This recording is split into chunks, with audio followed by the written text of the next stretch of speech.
పడి మెట్ల పైకెక్కి గుడికేగు భక్తులకు ఎదురొచ్చే బంగారు స్వామి ఇరుముడులు స్పృశించి శుభమనుచు దీవించి జన బృందముల చేరే జగమేలు స్వామి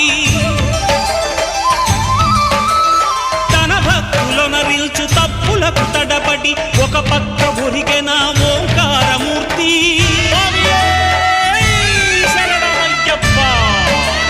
స్వాములందరూ తనకు సాయము కాగా ధీమంతుడై లేచే ఆ కన్య స్వామి పట్టబంధము వీడి భక్తతతికై